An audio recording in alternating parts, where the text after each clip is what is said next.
one of the things I do like about the song is I think it has a lot of peaks and valleys, as they say. Mm-hmm. So like, I like the whole kind of like idea of a record at the beginning, and that's all good and fine. And then it gets into like the main tone of the song, which is that kind of pop punk kind of sound. But then it also goes to quieter places where you're doing rim shots. Mm-hmm. Andrew comes in, and there are songs on this album that I just consider Andrew songs. This is one of them. Because there's a couple songs on the album where he just comes in and he does a bass line, and it's like, well, now that's the best part of the song. And so every time I practice by myself, and when I practice by myself, I just have the click, and I have like any other guitars that I might be playing with on the pre-track. When I get to that part and it's just me playing, I just sing that part. That's just me noodling around until I find something. I'm like, that sounds pretty good. Try that out. And then play, and you're like, oh, that sounds good. And like, or I didn't like that. And then like, obviously, it's safe to say the bulk of the bass stuff was pretty much just you writing while, jamming with us. But right. I do remember there were a few songs that we kind of worked on together as we were recording. Like, oh, we feel like something needs to happen here, and we kind of sat down side by side. With your bass and me with mine, and we were just kind of like, well, what if this happened? What if that happened?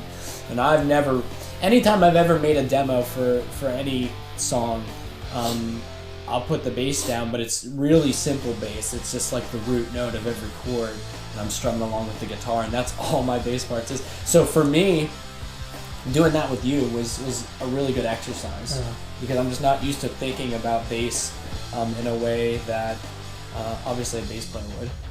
But when we were talking about the peaks and valleys thing, so we have kind of the status quo of the song, which is this pop punk thing, and then we kind of dip into this kind of, you're doing the rim shot and the ride, and we're really quiet.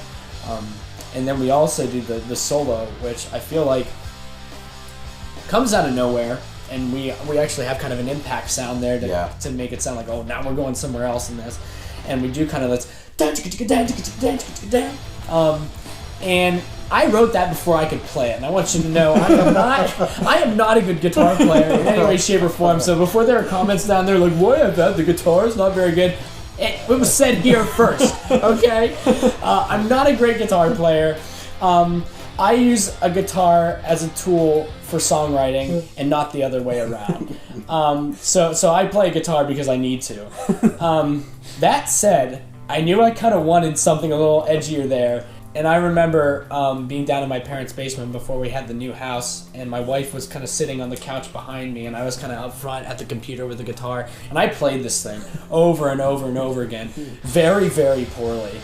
And but it was just kind of like, I was kind of like a madman with this idea, because it was just like, I want this to happen, and it's written in my head. I just can't. I don't have the coordination or the skill to do it. And I almost got there by the end. But what you have will suffice. You can almost play it now. Yeah, the way you recorded it is just one note at a time, and then we just edit them all together. Yeah, we just spliced it all together. It's a Frankenstein of a guitar part, but